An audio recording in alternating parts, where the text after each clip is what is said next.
Hey freaks, welcome to my channel. If you are new here, my name is JJ and I talk about rock and metal music here on my channel.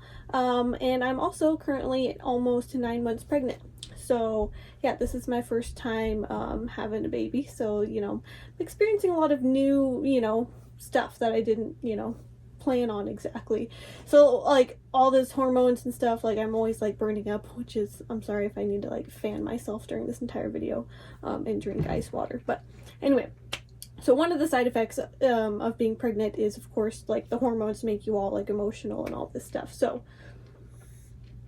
sometimes recently I'll be like driving in my car listening to music and I will just start crying for no fucking reason other than I'm super hormonal and like the music has just made me cry. So I thought I'd share with you guys some of the songs recently that have made me cry. But yeah, maybe you can identify with some of these and maybe some of these songs also make you emotional as well. Anyway, before we get started, make sure you hit subscribe and do all of that good stuff. And also I invite you to join my Metalhead community. Link is down in the description. Also, some plans as far as like me going on maternity leave. I will be a little bit absent from this channel for the next couple months. However, I do have a couple of pre-recorded videos that I plan on, uploading in the meantime to keep you guys, entertained while I'm away.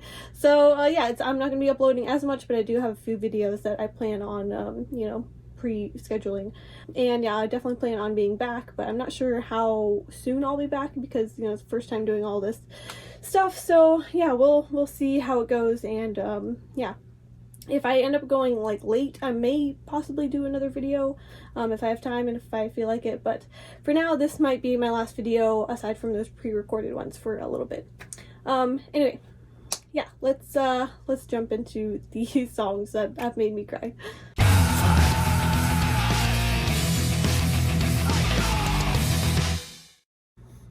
So I don't know about you guys, but like sometimes when I'm in a certain mood and I'm like sad, and something is like making me sad, I'll just kind of spiral into this like really self-deprecating tendency to like seek out things that make me even more sad. Like I'll think of something sad and then I'll get like emotional and then I'm like, what else can make me more sad? And then it's just like, oh, what's a sad song or sad movies? Anyway, so I recently went through like a whole like the song made me sad and then made me cry, and I was like, well, what else can make me cry? So I kind of went searching through my play like my music on my phone, and I was like, all right, what else is fucking sad that I could just cry over, since apparently that's just what's happening now.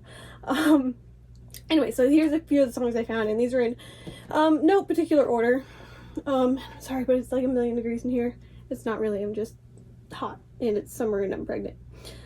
So I'm sorry if you can see me sweating on this video. We'll start with a couple of the like honorable mentions. These are ones that are like they made me cry a little bit, but not like super cry like the ones I'll get to in a little bit later in this list.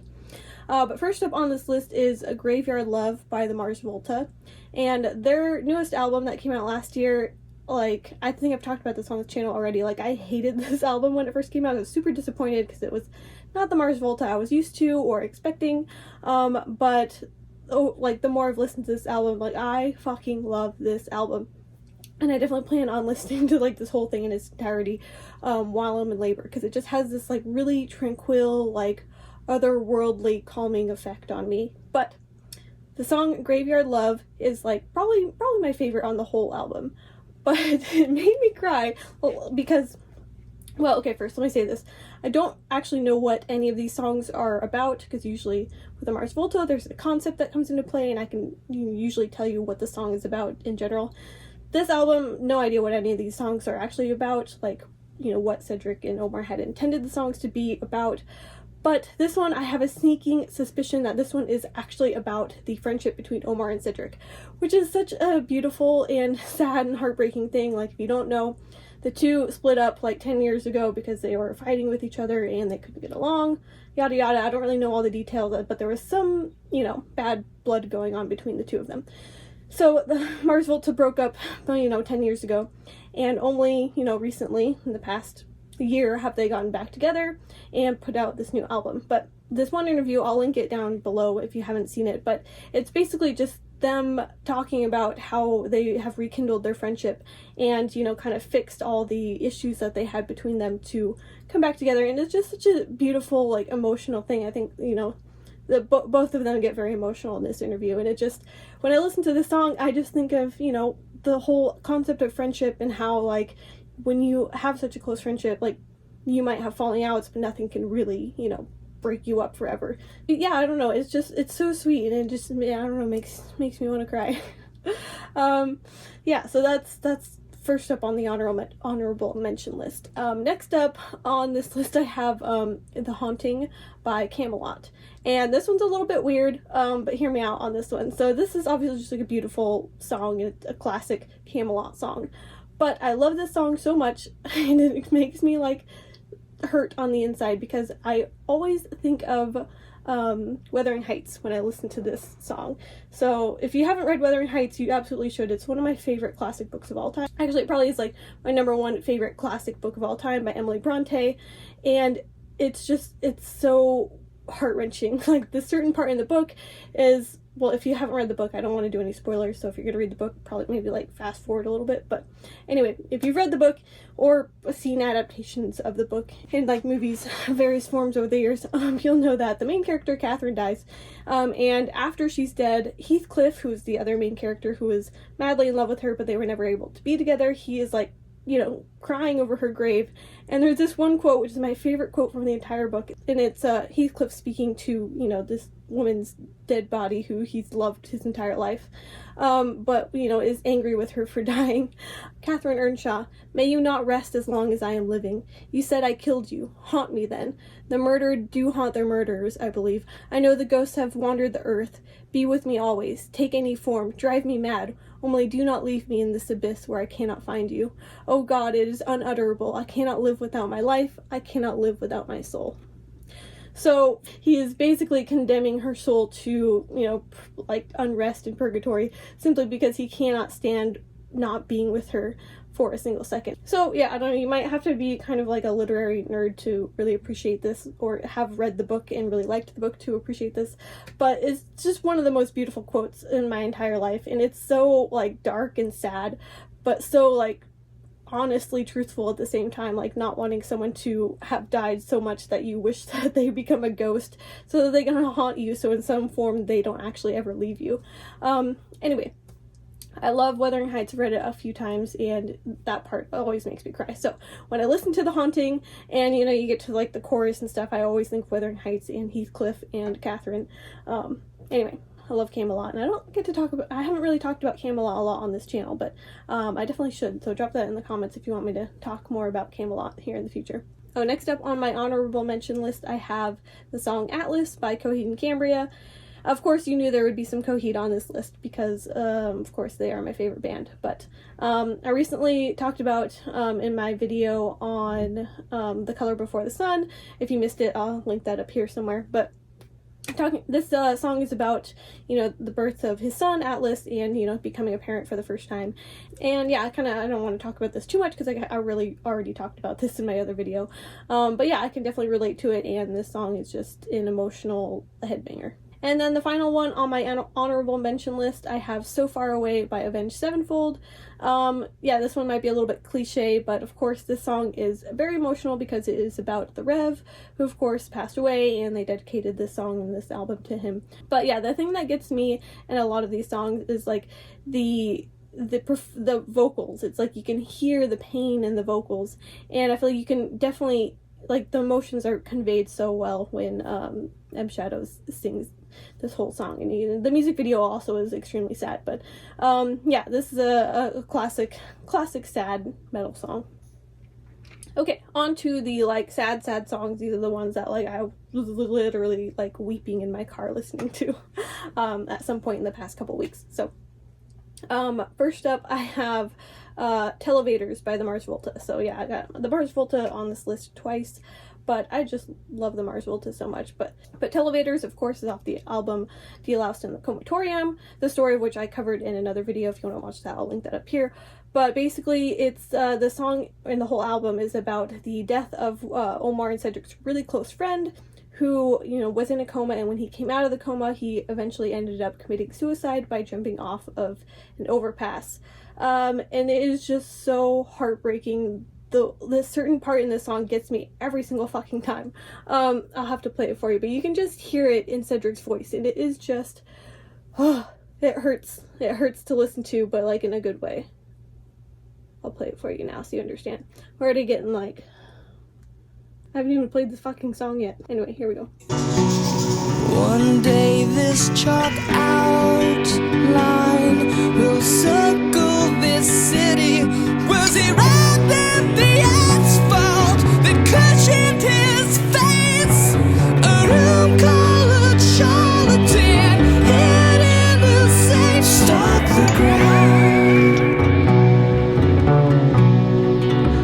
Stalk the ground.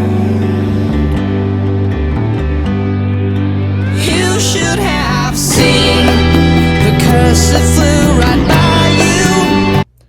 Anyway, yeah, the part, the asphalt part is what really gives you that like just visceral image of this person dying, and it's, I don't know, it's too much for me right now. I'm moving on to the next one. Okay, the next one on this list, I have another Coheed and Cambria song, of course. And this one is The Pavilion off of their Unheavenly Creatures album. I also covered the story behind this album in another video. I'll link that somewhere in case you're interested. But this song, I think, is more so about like Claudio's personal life than it has to do with the concept exactly. Of course, they tie into each other, but I'm more so talking about like the personal aspect of Claudio's life with this song, and not as much like the concept part of it that makes me sad. This song is funny because I initially didn't really care for this song all that much when it first came out, but over the years I have come to just adore this song so much. And really, it's the song is about how difficult it is for Claudio to leave his family when he goes on tour. And so, yeah, it's, I think, something we can all relate to. Like, I don't know, have you ever, like, missed someone that it just, like, physically fucking hurts? That, you know, that's just how much you miss them, and it's, like, a physiological thing that happens. You just miss them so much. I feel like that's what this song is all about. And also, Claudio's a, you know, very emotional person, and I feel like I relate to him so well because, I don't know, I feel like I understand him with his, you know, music that he creates, and I feel that emotional connection. I also feel like he, you know, the more emotional you are as an artist, the better your art tends to be in some weird way. So yeah, anyway, I don't know, I just love this song because you can hear the pain in his voice. You can hear, like, the conflict that he has inside him. Like, of course, he loves doing what he does, you know, in this band, but he's always talked about not being in the band and not wanting to do it sometimes, you know, because it is very hard on him. So you can just hear the conflict throughout the whole song. It's like he wants to be with his family, but he also wants to be in the band. He's just torn, and, you know, at times he wishes he could just not be there. He wishes he could just be home instead, and he wishes that Chandra would just ask him to stay instead of you know, letting him go, which he, oh my gosh, it's hot. I don't even know what I'm saying. Let's listen to the song. Like, the chorus is what gets me. Okay, let's just listen to the chorus, because that's honestly the best part, that you can hear all the emotions in. The ringing, it's left in my ear. Over and over, the light hits the dust. It's the choice that I made, but for us, I choose to give it all out. You want me here. Well, then ask me to stay. Ugh, it's that. For us, I choose to give it all up. That part, ugh. And the ask me to stay part, just, yeah. It gets to me. I don't know.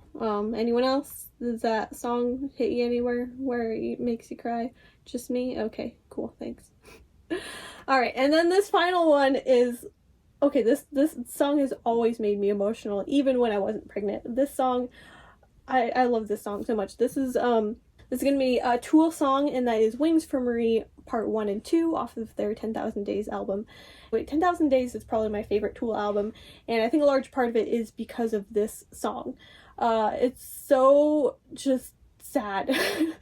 I don't know what else to say about it, but so okay, I guess I should probably give you some background info so you understand like why this song is so emotional. So the song is about Maynard's mother, Judith Marie, and she was basically confined to a wheelchair for about 30 years of her life.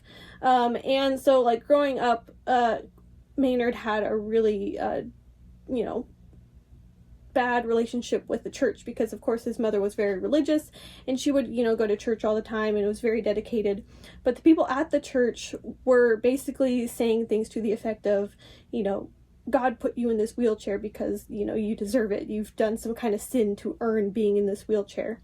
And of course that pissed Maynard off. That really colored his perception of the church and religion, you know, because of course he has seen his mother be this like perfect, like saintly woman who's never done a wrong thing in her life, and for, you know, the people of the church to say, oh, God did this to you because you deserve it, is completely against, you know, what he believes his mother deserves.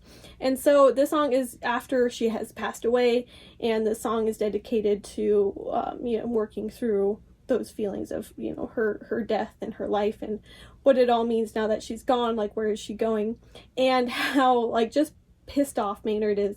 I think a common thing to feel at, you know, the death of someone you love is anger, you know, like angry that they're gone, and, you know, angry maybe in the way that they died or something. But anyway, I don't know, I love this whole, like, part 1 and 2, you can't listen to them separately, you gotta listen to it all together, you gotta get the full epic experience. But the one part that it just hits you right deep in the soul is the part, here, I'll just play it for you, the part like halfway through part 2.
Okay, I told myself I wasn't gonna cry in this video.